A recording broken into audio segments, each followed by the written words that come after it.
Como que você estima a velocidade de um animal que viveu há mais de 60 milhões de anos atrás? Vamos lá. Uma maneira que eu estava vendo é você medir a distância entre as pegadas, passo a passo, mas também você pode fazer isso por outros meios, tá?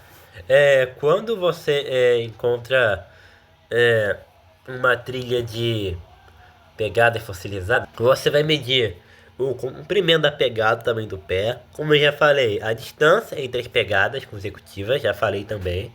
A distância da trilha, se o bicho andava em linha reta ou balançando. E às vezes a profundidade indica o peso e o tipo de solo. Essas medidas permitem estimar o tamanho da perna, o modo de locomoção, e a partir daí podemos ter uma conjectura da velocidade do bicho. Enfim, é, esse cara aqui acertou. Olha aqui, ó, biomecânica. Aqui você pega o comprimento dos diferentes ossos das pernas, o formato dos quadris, dos pés e o peso é, e tamanho geral do animal. Depois olha para os fósseis para ver quais pontos de fixação dos músculos e os indicadores de massa muscular. Com isso você pode calcular a velocidade geral. É bem inteligente o que esse cara aqui falou. Temos que admitir. Enfim. Aqui outra que também é análise biomecânica dos movimentos das pernas. Enfim, uma análise essa aí da velocidade dos terópodes focou em estimativa de comprimento passada e de cadência. Basicamente, o quão longe os terópodes pisavam e com frequência pisam, enfim. Aqui, ó, a densidade mineral óssea, fazendo um modelo realmente parecido da estrutura muscular e óssea, basicamente isso. Pra quem nunca viu um filhote de pombo, olha aqui, ó. Esse bico, olha aqui, ó. Peraí. Os filhotes de pombo, conhecido como borrachos, têm bicos diferentes adultos, por alguma razão relacionada ao desenvolvimento e o modo como são alimentados. Então, o bico desproporcionalmente grande dos filhotes, enfim, o bico é muito maior em proporção ao tamanho da cabeça e do corpo. Essa característica é crucial para que consiga se prender firmemente ao bico dos pais durante a alimentação.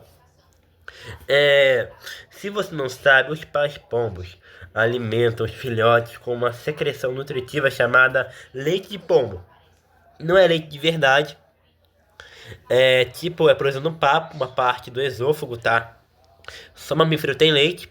Pombo não é mamífero. É só uma convergência. Enfim, o bico grande dos filhotes facilita esse processo. Entendeu? É basicamente isso. Você vai ter carnudas, entendeu? Os filhotes de pão possuem pequenas inserções carnudas e macias na lateral do bico, chamadas carnunculas. Os pais pressionam para estimular o filhote a pedir comida, entendeu? Depois ele faz uma pressão nessa parte e que por vezes estimula os pais a regurgitar o alimento, né? Olha aqui, ó, tu vê? Peraí. Olha aqui, ó. Essas carunculas, né? Desaparecem à medida que o pombo amadurece, né? É basicamente isso. Enfim. Olha aqui, a cera, que é a pele na base do bico, é mais carnuda e rosada, ou acinzentada nos filhotes, diferente da cera branca e dura dos pombos adultos. Enfim.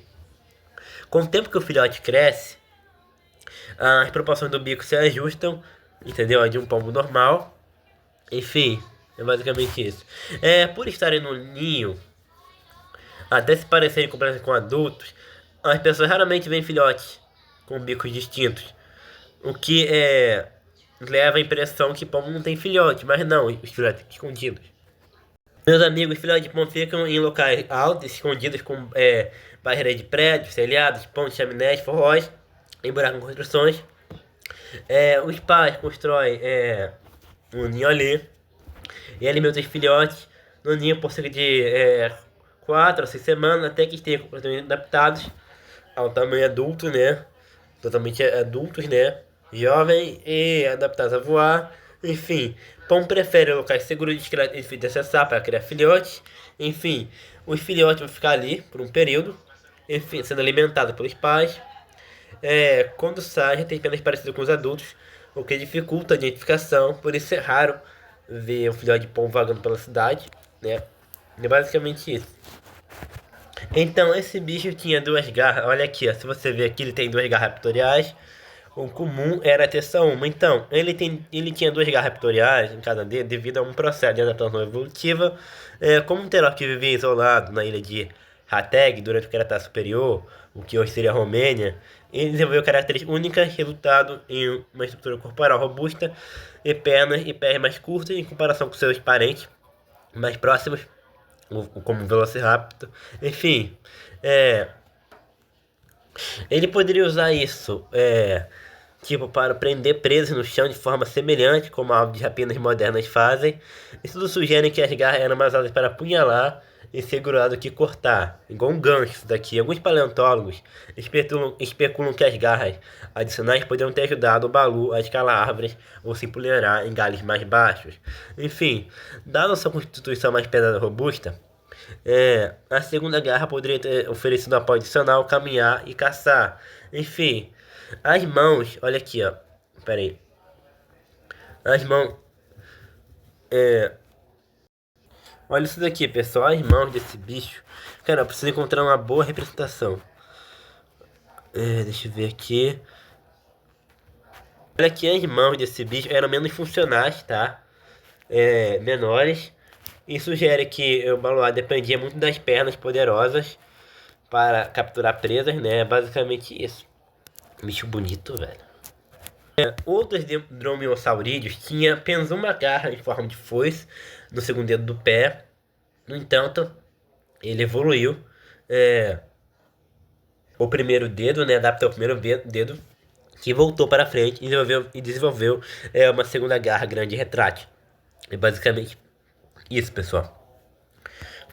Essa imagem aqui representa bem. Serve para prensar a presa, ó. Se vê para você prensar a presa. Olha aqui como era a concova do concavenato.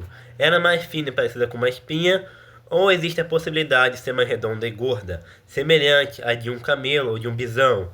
Que evidências temos disso? Bora ler os comentários aqui, ó.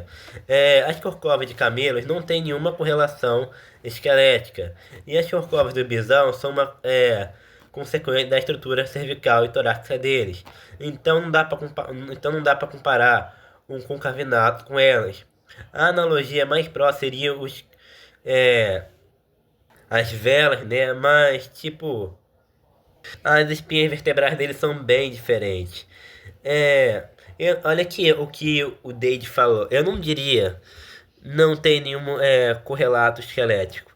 As vértebras de camelo têm espinhas muito mais altas saindo delas do que, digamos, um cavalo, por exemplo, ou de forma mais comparável com camelos americanos. Dito isso, o processo espinhoso alongado dos camelos não seria suficiente para reconstruirmos com precisão a corcova, se não estivéssemos